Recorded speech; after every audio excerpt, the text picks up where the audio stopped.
Alex Jones, in Losing the News, you refer to the First Amendment as fragile. Why? The First Amendment is a great bulwark in this country, and it has been, but it has only been that great bulwark since the 1930s. For most of our history, that great bulwark, as we think of it, the First Amendment protections that we think of as absolute, have been very, very, uncertain. And they're uncertain because in times of great national stress, they get impinged upon, and our Supreme Court determines what the First Amendment really says. Before World War I, for instance, in fact, during World War I, it was against the law in this country to express any opposition to the war. That's not the way our people now think of what our First Amendment guarantees. That was not long ago. And I think that it's fair to say that the First Amendment, while it is secure in one sense, is a hostage to what might happen to this country, say in event of a terrorist attack. When people get scared, they get very scared, and the first thing they get rid of is their right to have a kind of an open discussion that our free speech theoretically guarantees. But that's something that can be very much a matter of what the Supreme Court says it is, and also a matter of how terrified people are. When they're terrified, everything can go out the window. What changed in the 1930s? There was a great court case called Neer versus Minnesota.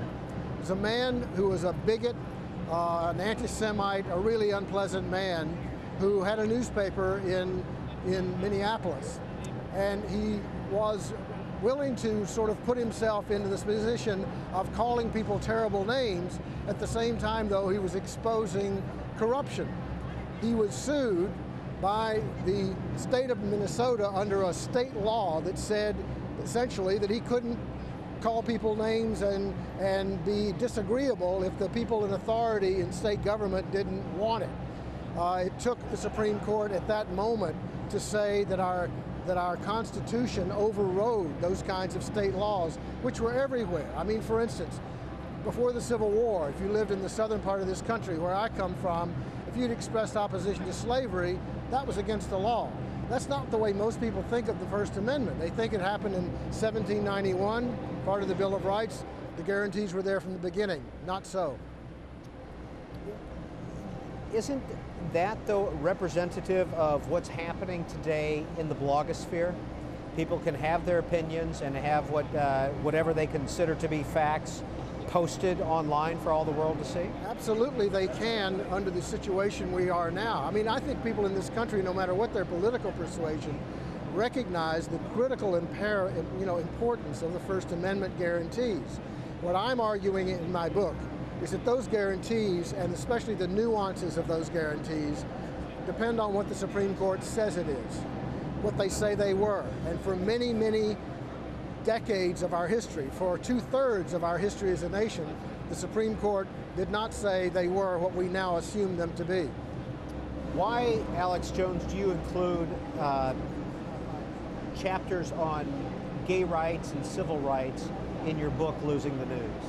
Well, what I'm trying to do in the book, Losing the News, is to make clear to people that what is happening to what I call the iron core of news, the news that is based on reported fact, not opinion, but a reported fact, is in jeopardy. It's in jeopardy because of the digital revolution. It's in jeopardy because of the economy.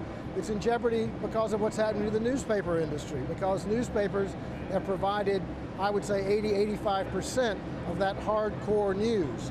And if that goes away, which it increasingly seems to be, what's going to be lost in those, with that, is a lot of other things, like the traditions in this country of objective journalism and the journalism ethics that are the essential, basis of the kind of journalism that kind of journalism is based upon, and that holds it accountable. So it's not just a matter of, a newspaper losing a few reporters. What we're facing, I believe, and something that we really need to address, which is why I wrote the book, is something that could affect the whole profession of journalism as we've come to understand it. The web is a wonderful thing. It's the digital future. It's something that is unavoidable and welcome, and I welcome it. But it's something that we need to be absolutely certain is not going to come at the cost of values that most Americans, I think, really believe in, and certainly most journalists like I am believe in.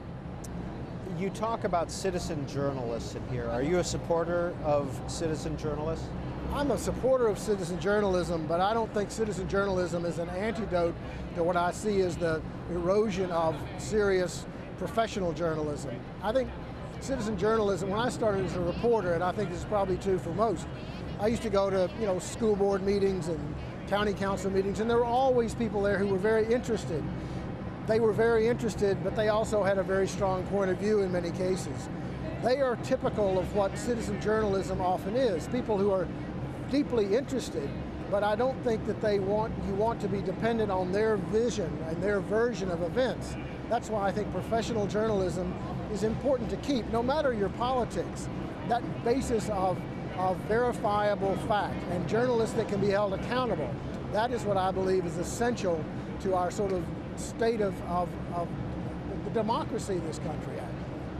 The editor of the Wall Street Journal, Robert Thompson, recently referred to the Googles and the Yahoos of the world as tapeworms. I couldn't understand what you said. Robert Thompson, the editor of the Wall Street Journal, recently referred to the Googles and the Yahoos of the world, of the news world, as tapeworms. Absolutely. Do you agree with that? Absolutely. Why? Well, Google, especially Google News, is a wonderful way to get information on any subject. You go to Google News, you type in a topic, and up come 200 or 300 articles. Those articles are, for the most part, articles that were published in newspapers. The person who goes to those articles is a customer of Google, effectively. They are not a customer of the newspaper that paid the reporter's salary that put that up.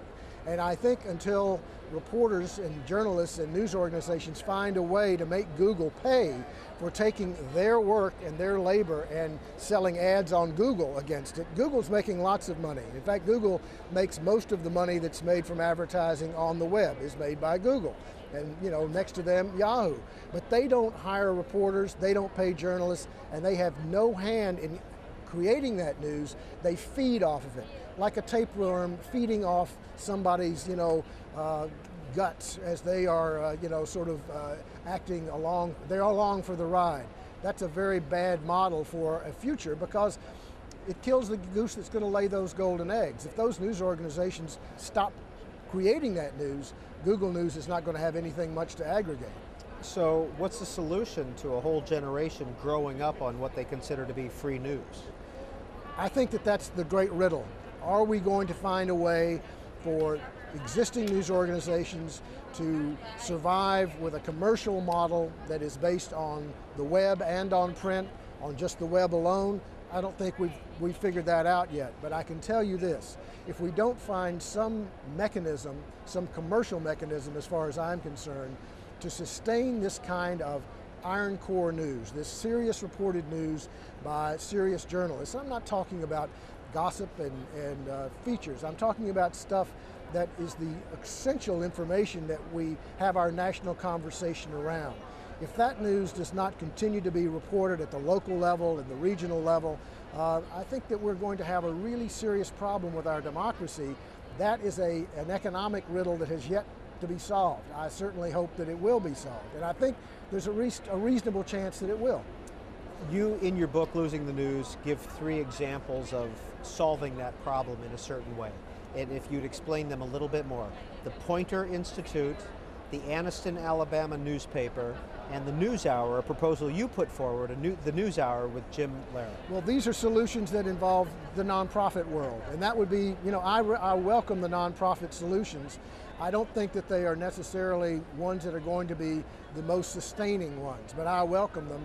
What I suggested about the NewsHour is that if you happen to be a billionaire out there and you've got some money that you want to use to change the world, the way you could change the world most quickly and most powerfully, in my opinion, is to endow the NewsHour and make the NewsHour, instead of a talking heads program, give it the money that it needs to become a genuinely high-quality television news gathering operation with the standards that the NewsHour has under Jim Lehrer. The NewsHour has 1 hour of prime news time on every television set in America. PBS basically has that program on every TV set, whether they're on cable, whether they're on broadcast.